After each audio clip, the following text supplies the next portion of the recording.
வணக்கம் and welcome to Shamu's recipes Tamil. இன்னைக்கு நம்ம ரெசிபி கிறிஸ்பியான மட்டன் கீமா கச்சோரி. இது நார்த் இந்தியாவில் ஃபேமஸான ஸ்டஃப்டு பேஸ்ட்ரி.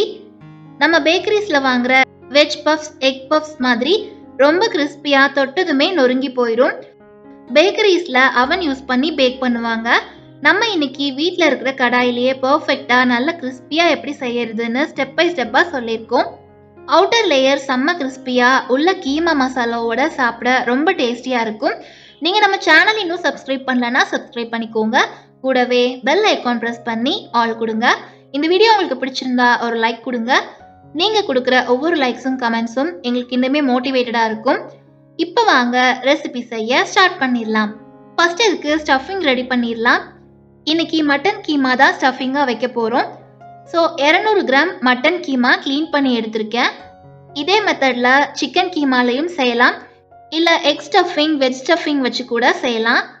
கீமா மசாலா செய்ய ஸ்டவ் ஆன் பண்ணி ஒரு கடாயில் 1 டேபிள் ஸ்பூன் ஆயில் விட்டு, ஆயில் சூடானதும் மட்டன் கீமாவை சேர்த்து 5 மினிட்ஸ்க்கு மீடியம் ஃப்ளேமில் வச்சு குக் பண்ணுங்க. மட்டனில் இருக்கிற தண்ணி எல்லாம் ரிலீஸ் ஆகி வரும். இதுலயே மட்டன் கொஞ்ச நேரம் வேகட்டும். 5 மினிட்ஸ்க்கு அப்புறமா தண்ணி எல்லாம் சுண்டி மட்டன் கொஞ்சம் குக் ஆயிருக்கு. இப்போ இதுல 1 டீஸ்பூன் ஜீரகத்தூள், 1/2 டீஸ்பூன் மஞ்சள் தூள், 1/2 டீஸ்பூன் கரம் மசாலா, 1/2 டீஸ்பூனுக்கும் குறைவா உப்பு, 1/2 டீஸ்பூன் மிளகாய் தூள், 1 டேபிள் ஸ்பூன் இஞ்சி பூண்டு பேஸ்ட் இதெல்லாம் சேர்த்து கலந்து விடுங்க. மசாலாவோட பச்சை வாசனை போய் மட்டனும் சேர்ந்து குக் ஆகி வரட்டும். மட்டன் கூட மசாலாவும் கம்பைன் ஆகி வந்திருக்கு. இப்போ இதுல 3/4 கப் தண்ணி சேர்த்துக்கலாம். தண்ணி அதிகமா சேர்த்துட வேண்டாம். மட்டன் மசாலா எல்லாம் முங்குற அளவுக்கு சேர்த்துக்கிட்டா போதும். மட்டன் வேகிறதுக்கு கொஞ்சம் டைம் எடுத்துக்கும். இதை கலந்து விட்டுட்டு மூடி போட்டு மூடி 10 நிமிஷம் வேக விடுங்க. ஸ்டவ் மீடியம் ஃப்ளேம்லேயே இருக்கட்டும்.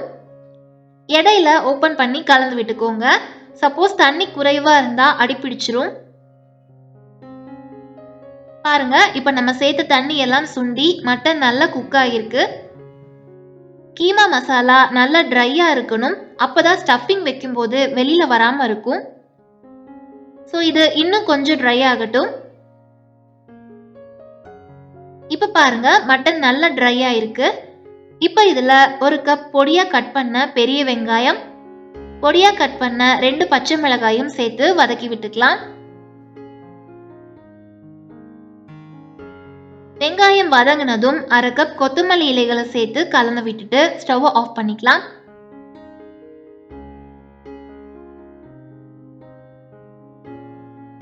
எந்த அளவுக்கு ட்ரையாக இருக்கு பாருங்க.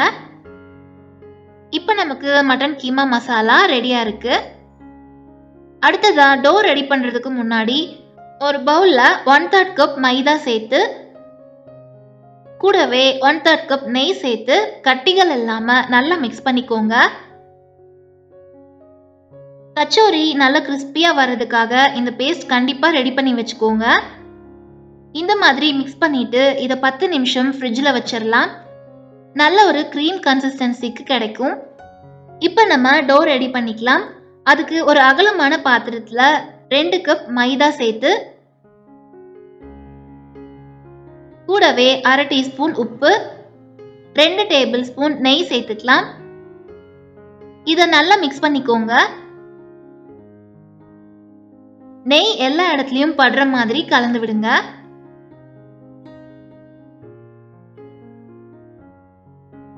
நம்ம மிக்ஸ் பண்ணதுக்கு அப்புறமா இந்த மாதிரி மாவை பிடிச்சோம்னா பிடிக்க வரணும். இப்படி வரலன்னா நெய் பத்தாம இருக்குன்னு அர்த்தம். இப்போ இதுக்கு தேவையான அளவுக்கு தண்ணி சேர்த்து பசைஞ்சுக்கலாம். 2 கப் மைதாக்கு எனக்கு 3/4 கப் தண்ணி தேவைப்பட்டது.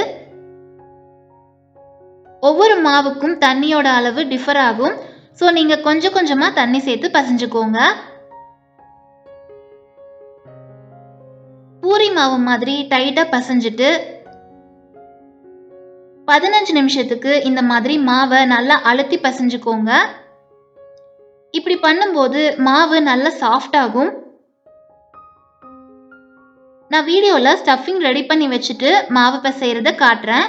நீங்க மாவு பிசைஞ்சு வச்சுட்டு அது ஊறுற டைம்ல ஸ்டஃபிங் ரெடி பண்ணீங்கன்னா டைம் சரியா இருக்கும். டோ சாஃப்டா இருக்கணும், பட் கையில ஒட்டுற மாதிரி ஸ்டிக்கியா இருக்கக்கூடாது. பாருங்க, 15 நிமிஷம் பிசைஞ்சதுக்கு அப்புறமா மாவு நல்லா சாஃப்டா இருக்கு. மாவு காஞ்சி போகாம இருக்கிறதுக்காக இந்த மாதிரி wrap பண்ணிட்டு 30 நிமிஷம் ஊற விட்டுறலாம்.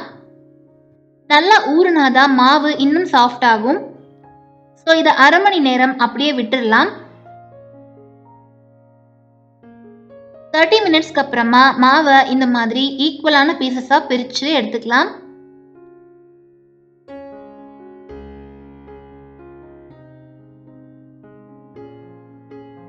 இப்பவே மாவு நல்லா ஃப்ளஃபியா இருக்கு.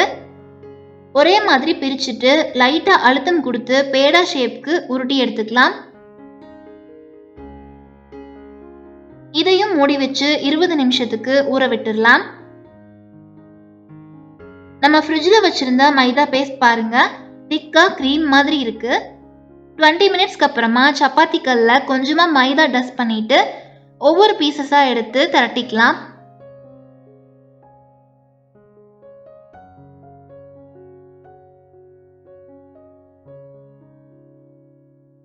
கார்னர்லாம் நல்லா தின்னா இருக்கிற மாதிரி திரட்டிக்கோங்க. இப்போ மைதா பேஸ்ட்டை இந்த மாதிரி எல்லா இடங்கள்லயும் தடவிக்கலாம்.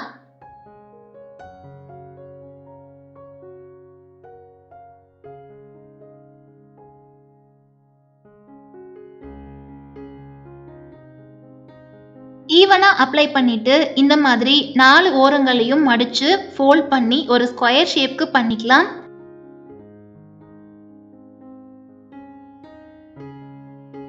இதே மாதிரி எல்லா பீசஸையும் திரட்டிட்டு மைதா பேஸ்ட் அப்ளை பண்ணிக்கலாம். கார்னர்ஸ்லயும் அப்ளை பண்ணிக்கோங்க. இப்படி செய்யும்போது தான் கச்சோரியில நிறைய லேயர்ஸ் ஃபார்ம் ஆகும், நல்ல கிறிஸ்பியாவும் கிடைக்கும். இதையும் கவர் பண்ணி 20 நிமிஷத்துக்கு வச்சிடலாம்.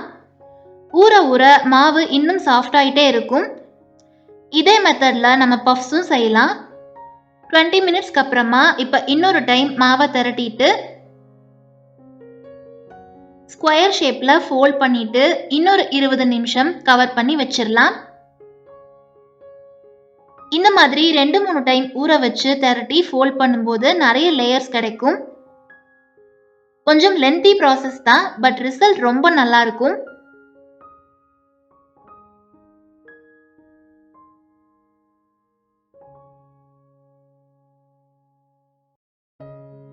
இருபது நிமிஷத்துக்கு அப்புறமா லாஸ்டா இதை திரட்டிக்கலாம். நம்ம ரிப்பீட்டடா ஃபோல்ட் பண்ணி திரட்டும் போது மாவு கொஞ்சம் திக்கா இருக்கிற மாதிரி இருக்கும். அது ஒன்றும் ப்ராப்ளம் இல்லை. இப்ப ஓரங்கள்ல கொஞ்சமா தண்ணி அப்ளை பண்ணிக்கலாம். அப்பதான் மாவு பிரிஞ்சு வராம நல்லா ஒட்டி பிடிக்கும். இப்ப சென்டர்ல கொஞ்சமா ஸ்டஃபிங் வச்சுட்டு 2 கார்னரையும் இந்த மாதிரி ஜாயின் பண்ணிக்கலாம். நல்லா பிரஸ் பண்ணி விடுங்க. அதே மாதிரி செகண்ட் கார்னரையும் ஜாயின் பண்ணிக்கலாம். மாவு நல்லா சாஃப்டா எலாஸ்டிக் மாதிரி இருக்கிறதுனால நம்ம எப்படி இழுத்தாலும் வரும். இன்னொரு 2 கார்னரையும் நம்ம இதே மாதிரி ஜாயின் பண்ணி விட்டுக்கலாம். 4 சைடும் ஜாயின் பண்ணும்போது ஸ்டஃபிங் வெளியே வராம இருக்கும். பாருங்க, இந்த மாதிரி பண்ணிட்டு லாஸ்டா எக்ஸ்ட்ரா இருக்கிற மாவை தனியா எடுத்துடலாம்.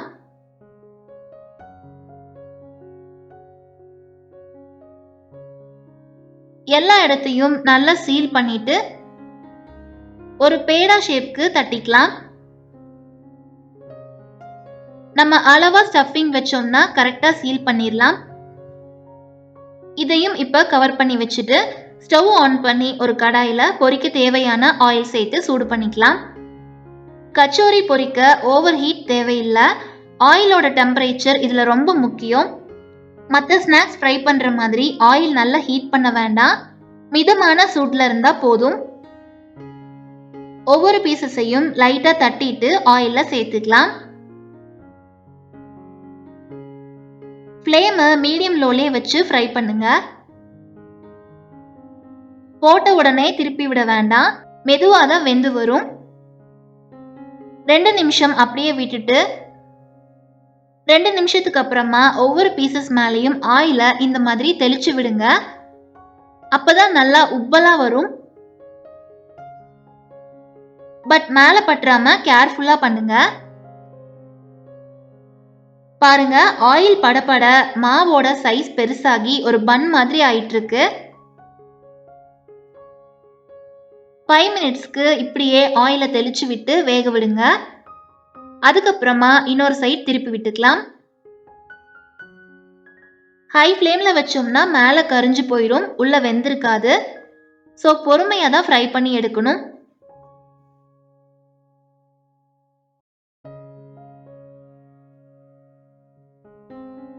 ஒவ்வொரு சைடும் 2 டைம் திருப்பி விட்டு வேக விட்டுறலாம். ஆயிலை இந்த மாதிரி மேலே தெளிச்சு விட்டுட்டே இருங்க. அப்பதான் எல்லா இடங்களும் ஒரே மாதிரி வெந்து வரும். 15ல இருந்து 20 நிமிஷம் வேகிறதுக்கு டைம் எடுத்துக்கும். பாருங்க, இப்பவே லேயர்ஸ் பிரிஞ்சு வருது.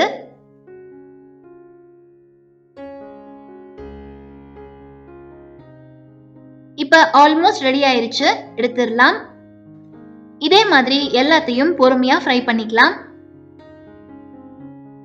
இப்ப நமக்கு டேஸ்டியான கிறிஸ்பியான மட்டன் கீமா கச்சோரி ரெடி ஆயிருச்சு. பாருங்க, எல்லா இடங்கள்லயும் ஒரே மாதிரி கலர் வந்து பெர்ஃபெக்ட்டான டெக்ஸ்சர்ல இருக்கு. நம்ம எந்த அளவுக்கு டைம் எடுத்து மாவை ஊற வச்சு செஞ்சோமோ அதுக்கு இது டெஃபினட்டா ஒர்த்து தான். கையில எடுத்ததுமே அந்த லேயர்ஸ் தனித்தனியா பிரிஞ்சு வருது. அவன் இல்லாம வீட்டில் இருக்கிற கடாயிலேயே இவ்வளோ அருமையா சுவையான கச்சோரி செஞ்சிடலாம். இது எவ்வளோ கிறிஸ்பியா இருக்குன்னு நீங்களே பாருங்க. மட்டன் கீமா மசாலாவோட சாப்பிட ரொம்ப டேஸ்டியா இருக்கும். கடைகளில் வாங்குற பேஸ்ட்ரி ஐட்டம்ஸ்ல டால்டா சேர்த்து செய்வாங்க. கொஞ்சம் டைம் எடுத்து ஹாலிடேஸ் டைம்ல ஃப்ரீயா இருக்கும்போது இந்த மாதிரி நாமளே வீட்டில் செய்யலாம். வீட்டில் இருக்கிற எல்லாரும் என்ஜாய் பண்ணி சாப்பிடுவாங்க. நீங்களும் இந்த டேஸ்டியான கிறிஸ்பியான மட்டன் கீமா கச்சோரி வீட்டில் ட்ரை பண்ணி பார்த்துட்டு ரெசிபி எப்படி இருந்துச்சுன்னு மறக்காம கமெண்ட்ஸ்ல சொல்லுங்க. இந்த வீடியோ உங்களுக்கு பிடிச்சிருந்தா ஒரு லைக் கொடுங்க, சப்ஸ்கிரைப் பண்ணி சப்போர்ட் பண்ணுங்க. Thank you all.